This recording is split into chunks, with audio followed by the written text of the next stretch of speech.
চিকিৎসা করতে গিয়ে বছরে ৬০ লাখের বেশি মানুষ দারিদ্র্য সীমার নিচে নেমে যাচ্ছে। গেল ২ দশকে চিকিৎসা সেবায় রাষ্ট্রীয় খরচ কমেছে আর রোগীর পকেট থেকে বেড়েছে। অথচ প্রতি বছরই বাজেটে স্বাস্থ্য খাতে বরাদ্দের অন্তত ২০% ফেরত যায় খরচ করতে না পেরে।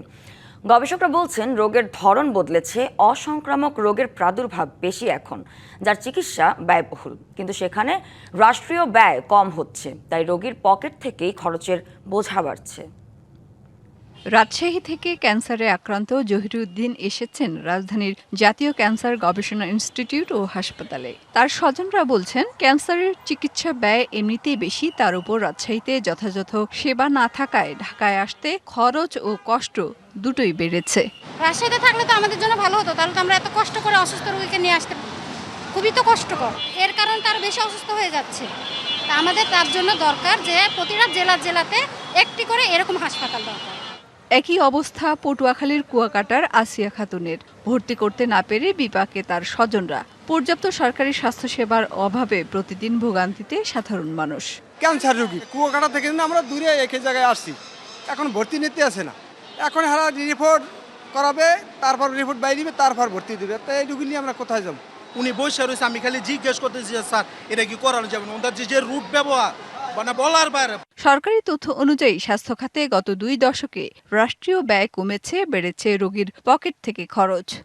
দরিদ্র পরিবারের মোট আয়ের ৩৫% পর্যন্ত চলে যাচ্ছে চিকিৎসা ব্যয়ে, যেখানে ধনী পরিবারের ব্যয় মাত্র ৫%। গবেষকরা বলছেন, চিকিৎসা করতে গিয়ে বছরে ৬০ লাখের বেশি মানুষ দরিদ্র হয়ে পড়ছে। বিএডএস গবেষণা করে দেখেছি যে প্রায় ৬০ লাখের মতো মানুষ শুধু ২০২২ সালে শুধু স্বাস্থ্যসেবা নেওয়ার জন্য তারা প্রভার্টির নিচে চলে গিয়েছে। কিন্তু খেয়াল রাখতে হবে যে পরের বছরে কিন্তু তারা কিন্তু আবার মুভ করে, হয়তো প্রভার্টি থেকে আবার চলে আসে। তো কিন্তু আমাদের সাইকেলটা কিন্তু চলতেই থাকে।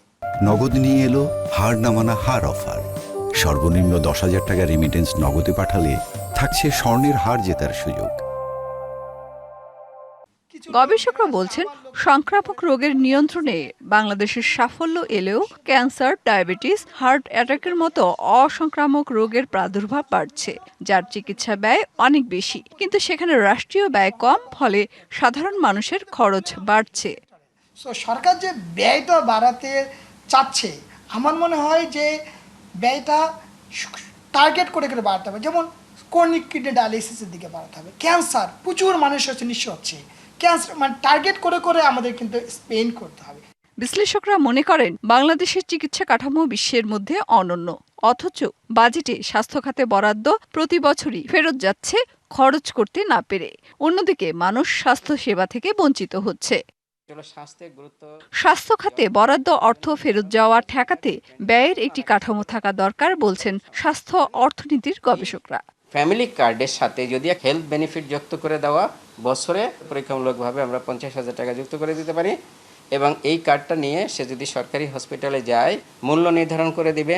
আমি ৫ দিন হসপিটালে থাকলাম, আমার ১০,০০০ টাকা বিল আসলো, আমার পাওয়ার কথা কত ৫০,০০০ টাকা, আমাকে ওখানে সিস্টেম থেকে লিখে দেবে যে তুমি ১০,০০০ টাকা সেবা নিয়েছো, এই তোমার সেবা, আর তুমি এরপরে যদি তোমার পরিবারে কেউ অসুস্থ হয় তাহলে আর ৪০,০০০ টাকা সেবা নিতে পারবা। গবেষকরা বলছেন, স্বাস্থ্য খাতের নীতি নির্ধারণ হচ্ছে অদক্ষ লোকবল দিয়ে, ফলে অচল অবস্থায় আটকে আছে স্বাস্থ্য খাত। স্বাস্থ্য খাতে গত ২ দশকে রাষ্ট্রীয় ব্যয় কমেছে, বেড়েছে জনগণের পকেট থেকে খরচের পরিমাণ, অথচ হওয়ার কথা ছিল উল্টো। তাতে প্রতি বছর বহু মানুষ দরিদ্র হয়ে যাচ্ছে। স্বাস্থ্য বিশ্লেষকরা বলছেন, রাষ্ট্রীয় বা ব্যক্তিগত জীবনে স্বাস্থ্যের বিষয়টি সর্বাধিক গুরুত্ব পায় না বলে এক্ষেত্রে কোনো পরিবর্তন হচ্ছে না। মেহের মনি, ডিবিসি নিউজ, ঢাকা।